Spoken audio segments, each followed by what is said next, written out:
Hello student, welcome to our channel study Mantra. और 2023-2024 सत्र में कक्षा 12 के जो स्टूडेंट हैं उनका मैं हार्दिक स्वागत करता हूं। और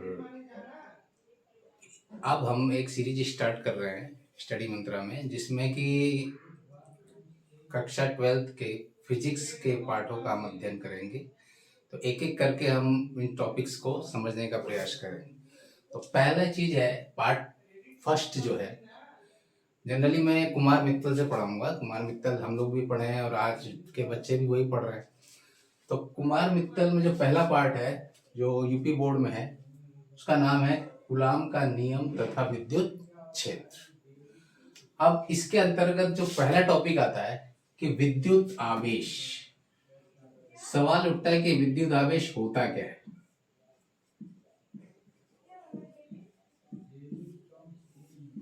अब देखिए, एक चीज आपको बता रहा हूं मैं कि जब हम दो पदार्थों को आपस में रगड़ते हैं तो उन पदार्थों में विद्युत का गुण आ जाता है। आपने देखा होगा कि जब आप कंघी करेंगे, कंघी करिए और उस कंघे में को किसी कागज के टुकड़े छोटे छोटे करके वहां ले आइए, तो वो टुकड़े जो है कंघी में चिपक जाते हैं। इसका मतलब है कि उस कंघे में विद्युत का गुण आ गया। तो ऐसा होता क्यों है? ऐसा इसलिए होता है कि जब हम अपने बालों में कंघी करते हैं तो हमारे शरीर से इलेक्ट्रॉन मूव करके कंघी में जाते हैं, जिसके कारण उस कंघी में विद्युत आवेश के गुण आ जाते हैं। तो इसका मतलब ये हुआ कि जब दो पदार्थ को हम आपस में रगड़ते हैं तो उस रगड़ने के फलस्वरूप उस पदार्थ में विद्युत के गुण आ जाते हैं और इसे ही पदार्थ का आवेशित होना कहते हैं। तो ये हो गया विद्युत आवेश। अब विद्युत आवेश को अंग्रेजी में बोलते हैं इलेक्ट्रिक चार्ज। अब सवाल ये उठता है कि विद्युत आवेश का मात्रक क्या है। विद्युत आवेश का मात्रक यानी यूनिट ऑफ इलेक्ट्रिक चार्ज।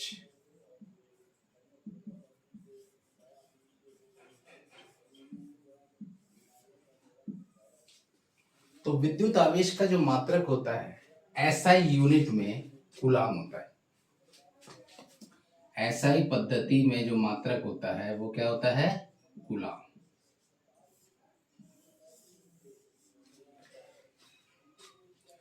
अब इसमें मेन जो दो फॉर्मूले यूज होते हैं आवेश के लिए वो कौन कौन से होते हैं? फॉर्मूला कौन सा लगता है? एसआई पद्धति में इसका मात्रक होता है कूलाम। अब देखिए, फॉर्मूला होता है Q बराबर एन ई। Q क्या है? यहाँ पे आवेश है। एन क्या है? इलेक्ट्रॉनों की संख्या है।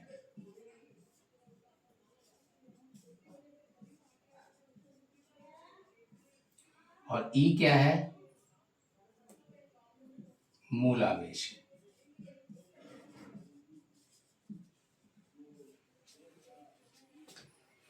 तो Q जो है वो विद्युत आवेश है।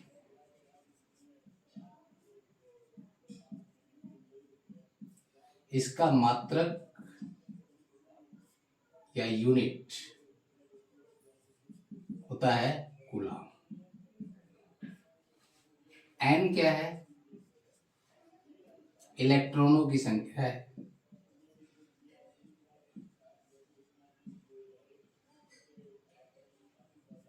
इसका कोई मात्रक नहीं होता है। और ई जो है वो मूल आवेश है।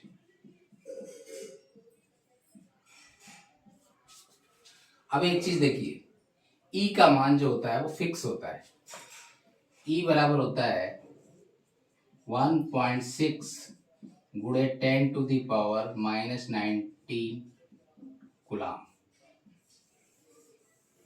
यानी 1.6 गुणे 10 की पावर -19 कूलाम ई का मान होता है। ये फिक्स है। जब हम न्यूमेरिकल लगाएंगे तो इसमें ई का मान हम यही रखते हैं। अब इसमें एक फॉर्मूला और यूज होता है विद्युत आवेश में, जितना मैंने अभी इसमें बताया मैं आशा करता हूँ कि आपको ये चीज समझ में आ गई होगी।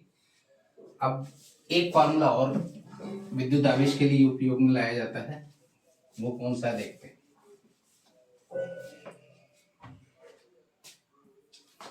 I बराबर यानी करंट बराबर Q बटा T। तो Q बराबर क्या हो जाएगा, I गुणे T। अब Q क्या है यहाँ पे, Q है आपका आवेश, यानी इसका मात्रक हो गया कूलाम। I क्या है, विद्युत धारा, इसका मात्रक होगा एम्पियर, और T क्या है, समय, इसका मात्रक होगा सेकंड। तो इसका मतलब कूलाम बराबर हो जाएगा एम्पियर गुणे सेकंड।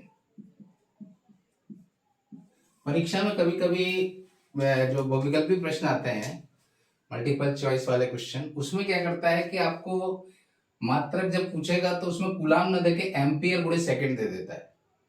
तो आपको ये भी ध्यान रखना है कि कूलाम जो है एम्पियर गुणे सेकंड के बराबर होता है। ठीक है, तो विद्युत आवेश क्या है, विद्युत आवेश का फॉर्मूला क्या है, ये चीज हमने इसमें पढ़ा। अब जानते हैं कि विद्युत आवेश कितने प्रकार का होता है। तो विद्युत आवेश जनरली दो प्रकार का होता है, एक धनावेश और एक ऋणावेश। धनावेश और ऋणावेश, जनरली दो आवेश यदि समान हो तो उनके बीच में प्रतिकर्षण होता है।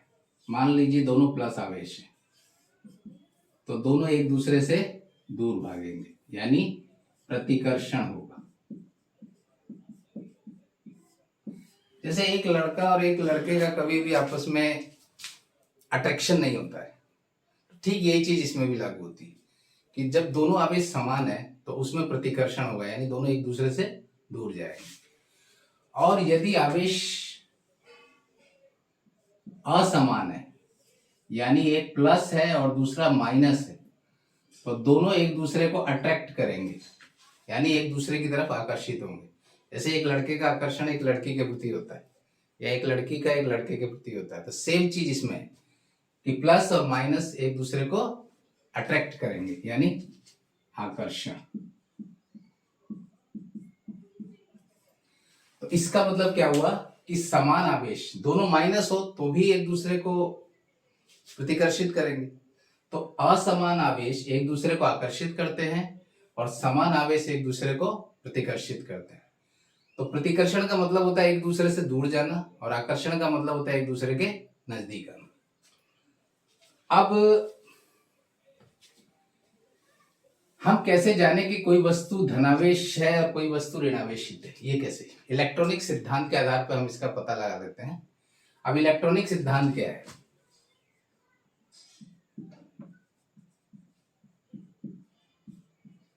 इलेक्ट्रॉनिक सिद्धांत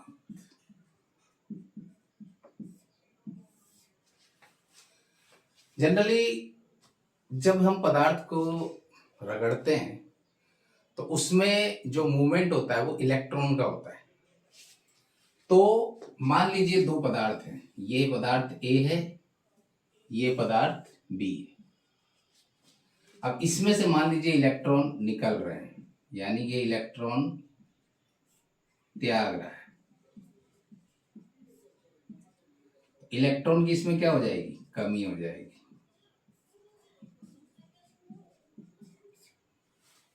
तो जनरली क्या होता है कि जैसे किसी आदमी के पास बहुत ज्यादा पैसा है तो वो क्या करेगा? दूसरे को देगा। तो वो जब धनी है तभी ना दूसरे को दे रहा है। इसका मतलब है कि इसके पास इलेक्ट्रॉन ज्यादा है तो ये इलेक्ट्रॉन दे रहा है, तो इसके पास इलेक्ट्रॉन की कमी हो गई, तो ये जो है ये धनावेशित हो जाएगा। पदार्थ A जो है वो धनावेशित। और पदार्थ बी जो है वो इलेक्ट्रॉन ग्रहण कर रहा है।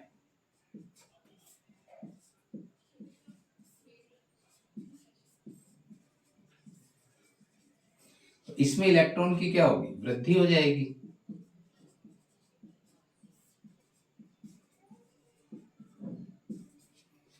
तो ये क्या हो जाएगा, ऋणावेशित। तो इसका मतलब ये हुआ कि जो पदार्थ इलेक्ट्रॉन, जिस पदार्थ में इलेक्ट्रॉन की कमी हो गई वो धनावेशित हो गया, और जिस पदार्थ में इलेक्ट्रॉन की वृद्धि हुई वो ऋणावेशित हो गया। ठीक है। अब इसमें एक चीज और होती है, मूल आवेश। मूल आवेश क्या चीज होता है, आवेश का जो सबसे छोटा रूप होता है उसे मूल आवेश कहते हैं। मूल आवेश, ये इसे ई से डिनोट करते हैं, ई। तो ई का मान फिक्स होता है, ई बराबर होता है 1.6 गुणे 10 टू द पावर -19 कूलम। अब इलेक्ट्रॉन पे आवेश कितना होता है, इलेक्ट्रॉन पे आवेश होगा -1.6 गुणे 10 to the power -19 coulomb. Proton पे कितना होगा, प्रोटॉन जो है वो धनावेशित कण होता है, प्रोटॉन धनावेशित कण होता है, तो इस पे आवेश प्लस बस हो जाएगा, +1.6 गुणे 10 to the power -19 coulomb. Alpha कण जो होते हैं, अल्फा कण पे आवेश कितना होगा, 2e। तो 2e का मान रख देंगे 1.6 गुणे 10 टू द पावर -19 कूलम, यानी 3.2 गुणे 10 टू द पावर -19 कूलम। ये परीक्षा में पूछ लेता है कि इलेक्ट्रॉन पे कितना आवेश होगा, प्रोटॉन पे कितना आवेश होगा, और अल्फा कण पे कितना आवेश होगा। तो अल्फा कण पे +2e होता है, यानी +3.2 गुणे 10 टू द पावर -19 कूलम। तो ये हो गया आपका मूल आवेश। अब एक चीज देखिए,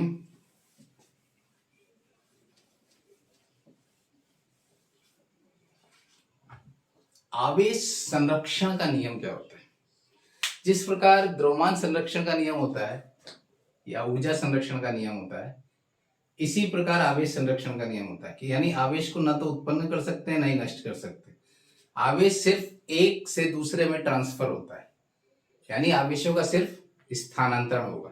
तो इसे ही कहते हैं आवेश संरक्षण का नियम, यानी विद्युत आवेश संरक्षण का नियम। इसका सीधा सीधा है कि आवेश को हम ना तो उत्पन्न कर सकते हैं और ना ही नष्ट कर सकते हैं। आवेश सिर्फ एक पदार्थ से दूसरे पदार्थ में ट्रांसफर होता है, इसे कहते हैं आवेश संरक्षण का नियम। तो इस वीडियो में हमने आवेश के बारे में पढ़ा कि आवेश क्या होता है, आवेश कितने प्रकार का होता है, और आवेश का इलेक्ट्रॉनिक सिद्धांत क्या है, आवेश कब प्लस होगा कब माइनस होगा, और विद्युत आवेश संरक्षण का नियम। तो मैं आशा करता हूं कि जितनी चीज मैंने आपको इस वीडियो में बताने की कोशिश करी वो आपके समझ में आ गई होगी। तो अगले टॉपिक में हम कूलाम के नियम का अध्ययन करेंगे कि कूलाम का नियम होता क्या है। तो मैं आशा करता हूं कि जो चीज़ मैंने आज आपको बताई वो आपको समझ में आ गई होगी। तो मेरा आप सभी लोगों से निवेदन है कि आप मेरे इस वीडियो को ज़्यादा से ज़्यादा लाइक करें, सब्सक्राइब करें और अपने दोस्तों को शेयर करें ताकि वो ज़्यादा से ज़्यादा इस वीडियो का फ़ायदा उठा सकें। इस बार थोड़ा इंटर का रिजल्ट थोड़ा गड़बड़ हुआ है, तो आप लोग थोड़ा अच्छे से मेहनत करें, ध्यान दे के पढ़ाई करें ताकि आप लोग अच्छा रिजल्ट प्राप्त करें। और एक रिक्वेस्ट मेरी आप लोगों से है, जो बच्चे फेल हो गए हैं वो कृपया निराश ना हो और मन लगा के मेहनत करें, क्योंकि देखिए मार्क्स जो होते हैं ना वो किसी की सफलता का मापन नहीं होते। मार्क्स सिर्फ एक मार्कशीट है। आपकी काबिलियत आपके अंकों से नहीं नापी जाती। कई ऐसे स्टूडेंट हुए हैं जो कि सेकंड डिवीजन होके भी आईएएस तक पहुंच गए। तो इसलिए जो भी बच्चे फेल हुए, मेरी आप लोगों से रिक्वेस्ट है कि आप निराश ना हो और थोड़ा मेहनत करें और पढ़ाई पे फोकस करें। इसी के साथ इस वीडियो को देखने के लिए धन्यवाद।